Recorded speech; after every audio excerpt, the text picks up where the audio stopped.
The country of Guyana may soon be part of the new Venezuela.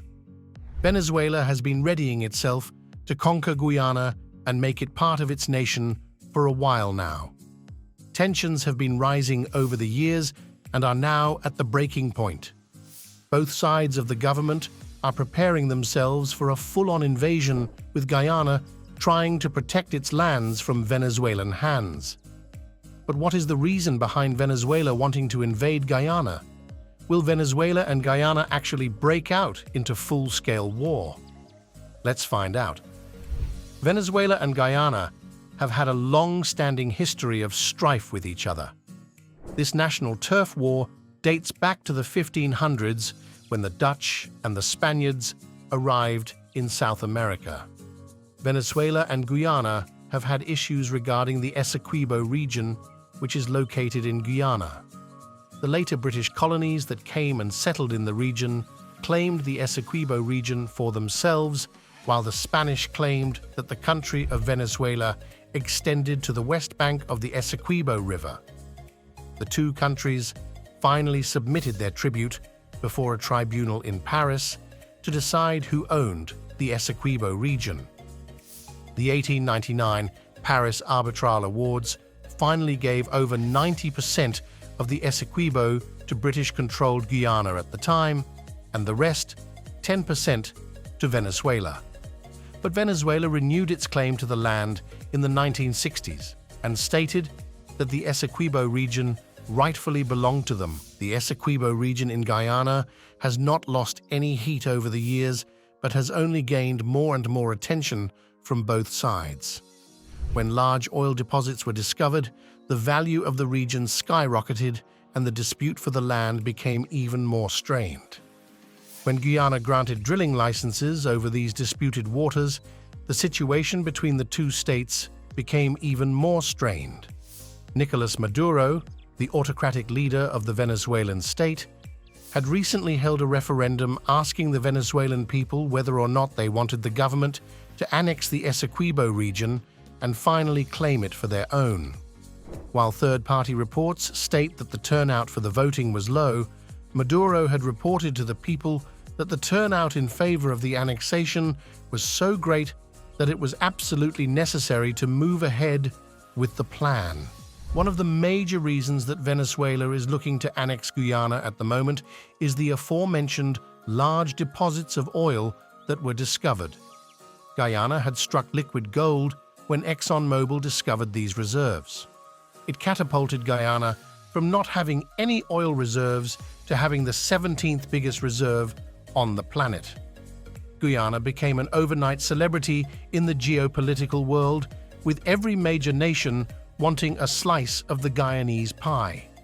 The amount of foreign investment that has been pouring into Guyana has made its economy grow by an astounding 62.3% in a year. What about Venezuela then? Don't they have oil reserves, you might be thinking? The answer is that they do, and there was even a time when it was the largest exporter of oil in the Western Hemisphere. Venezuela discovered offshore oil reserves over a century ago in 1922, when the oil company Shell had dug off the coast of Venezuela and discovered large pockets of untapped oil. This led the then government to invest heavily and centralize its economy in the oil industry, which was a move that was the start of a series of poor economic decisions. The country being led by a military dictatorship at the time would fail in diversifying its economy, leading to more than 90% of its economy being dependent on oil. When the price of oil eventually crashed, the country found it difficult to recoup. Many other decisions, like kicking out foreign oil companies and replacing experienced workers in the state-owned oil industries with inexperienced party loyalists, were all reasons that led to the fall of the petro-state. Venezuela in recent years has not been able to keep up its oil production in comparison to the reserves it owns. At a certain point, the country was predicted to be in the top 10 states that produced oil, but further mismanagement and the 2020 COVID pandemic made the country's economy completely collapse. All of this has led Venezuela to have issues with its neighbor Guyana, which is experiencing the same amount of success it did at one point. But what would an invasion of Guyana look like? Guyana is a country that has been largely underdeveloped and rural for the most part.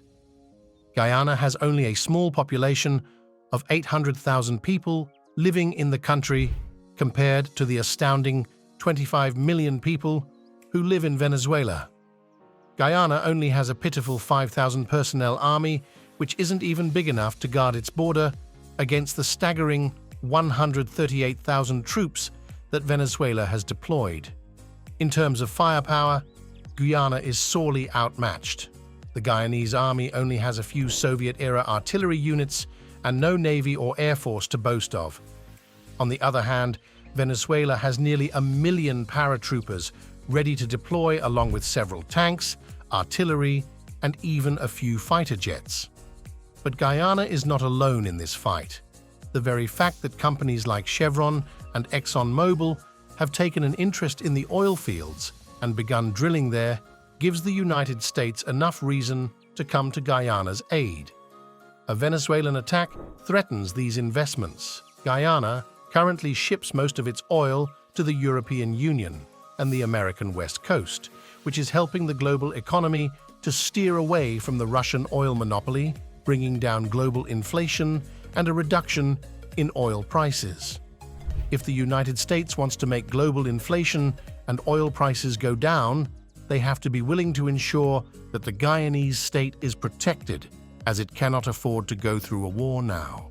The discovery of the oil fields in Guyana has converted this relatively small territorial dispute into one that has international interests and powers at play. Venezuela would be backed by its supporters like Russia and North Korea, while the US would form coalitions of its own to make sure that the Venezuelan troops stay out of Guyana. It's been theorized that Maduro is just hyping up the Essequibo issue to garner support, as he had agreed to hold free and fair elections as part of the agreement with the United States that made them lift their 4-year-long embargo on the country, finally opening up their oil economy to the US again. Maduro perhaps realized, with his appalling approval rating of just 29%, he had to do something to fan the flames of support so that he could stay in office.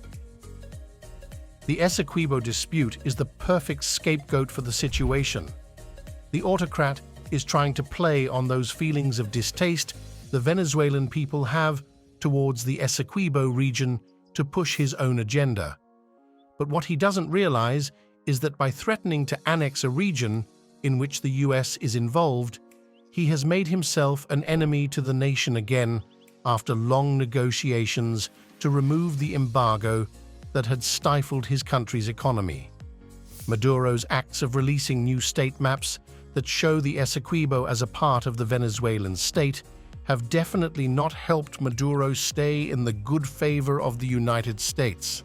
If Maduro's end goal is to only gain favor in the eyes of his people once more, he may have to explore other options, as threatening to annex the Essequibo region is the worst possible decision he could make.